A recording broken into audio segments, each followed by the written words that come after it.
Hi, hello, my name's Devraj. Welcome back to this series about concepts from social therapy, useful stuff to know and understand. And we've already looked, earlier on about essentially what most people are doing in life is they learn early in life you've got to project a kind of social image outwards, to kind of get your needs met, try and be a cool guy, to try and get a girlfriend or boyfriend, to try and get good friendships, to try and get a job, get a role. You have to project an image out into the world. Nothing really wrong with it, but the way our brain goes about achieving that is it ends up repressing a lot of our natural emotionality, and over time it leaves us feeling kind of tense or dead inside, a bit depressed, a bit anxious, not really capable just to be ourselves in the moment, and it's not so great really.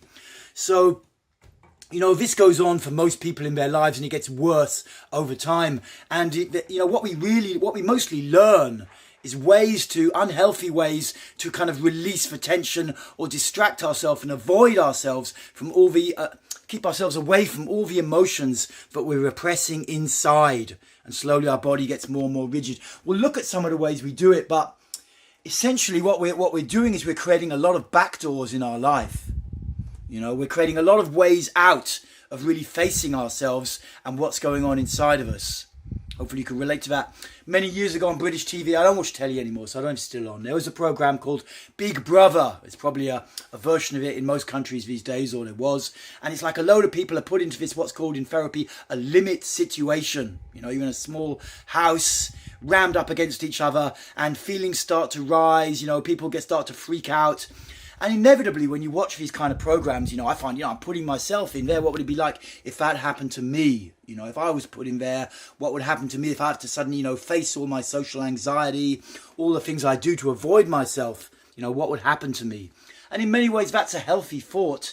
And in a lot of therapeutic process work, deeper therapy, you do just that, at least metaphorically. You start to close off the back doors that we know we're using to escape from ourselves. Let's look a little bit, because, what have I done with my pen? Because in analogy, where you are, it's like you're living in a little room, and, here you are in here. And as the pressure starts to build up, you've got these back doors to escape the pressure. Let's look at the kind of back doors you might use, drugs, alcohol, something that gets you out of this kind of mindset where somewhere you're really tense and controlled inside. Maybe you like to blame people a lot for what it feels like in there. It's all someone else's fault. That's another thing. Maybe you just masturbate a lot or fantasize, or escaping into your mind. It's a bit different. Fantasizing, living in a kind of world, an altered state in your mind with all of this stuff. Maybe you're endlessly distracting yourself with things so you don't have to feel what's going on inside of you.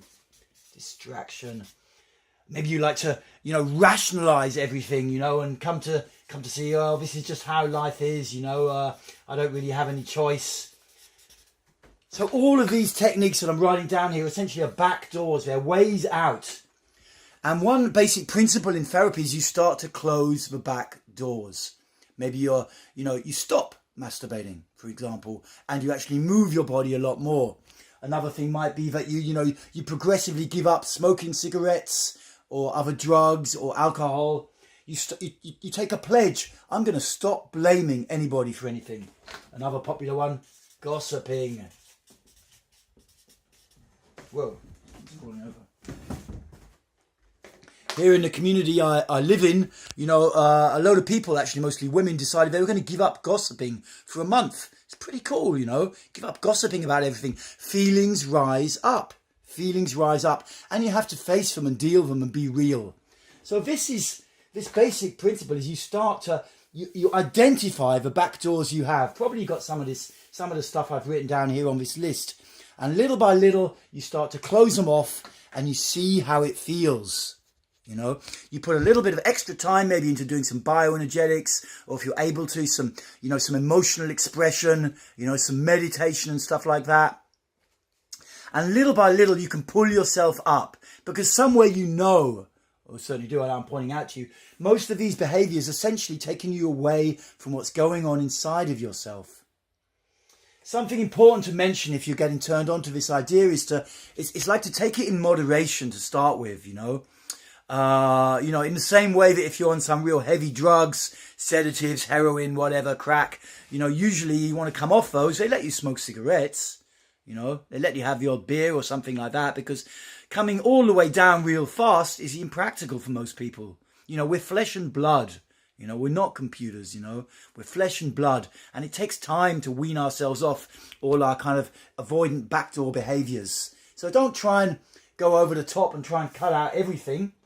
And the reality is, if it gets too much, not masturbating for a whole week, you're like a 19-year-old guy and you're just freaking out, wanting to walk around the streets, wanting to punch the shit out of people, maybe you need to go and crank one off, because it's like, maybe it's a little bit too much. What can also happen to people, when you do too much of this kind of thing, is you can spin out into an alternative world that you've got in your head, like a neopsychotic state, So you don't want to do anything like that.